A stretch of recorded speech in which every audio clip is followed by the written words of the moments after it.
Mormon Row maintains and recognizes and celebrates the stories of Mormon families who arrived in the late 1800s, early 1900s to settle on that property. Be able to tell those stories over generations of what happened on that property and how it was very much tied to the history of that area.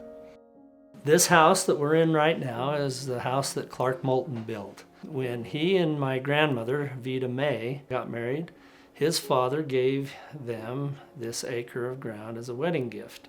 And so this property that we're on is the last privately held piece of property on Mormon Row and is a piece of the T.A. Moulton homestead. When that sun comes up and rises, and you get that light on the Teton peaks that come down, and then that light comes across the face of the barn. It's pretty spectacular. You can go back in time and you can feel what this was like during the days when there was 24 families who lived here.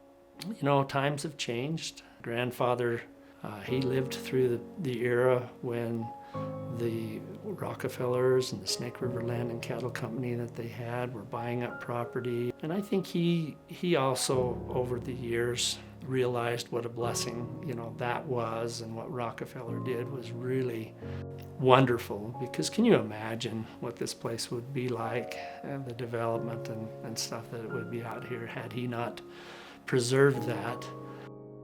And that's kind of why we've decided to go ahead and make this decision. We've just had some wonderful experiences here. Property had a lot to do in building the character of our family, our children, our grandchildren. So that's been a pretty special thing. And it has been a labor of love. This is where our identity lies, our Mormon pioneer story. For this to ultimately go to the park, we're thrilled. These assets are located right on Mormon Row. The owners could have developed structures that were not compatible, potentially, with the historic character of Mormon Row. Being able to provide that seasonal housing is critical in helping us to achieve our workforce interest. Once again, the foundation has generated another very important legacy milestone with the acquisition of a property on Mormon Row. We knew the park would have a hard time coming up with funds to buy it outright. The foundation has stepped up, made the commitment to purchase this property and eventually turn it over to the park. I think that's the very best scenario.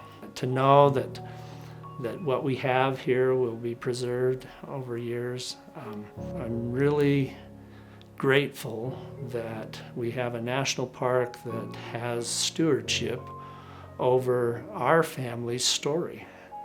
I want to take this opportunity to frankly give credit to the Blakeson for their commitment and their recognition of their place in history. Of how generation after generation they've been able to, one, reflect, preserve, and protect, and to tell the stories of their own history on the landscape. And we're very grateful for that.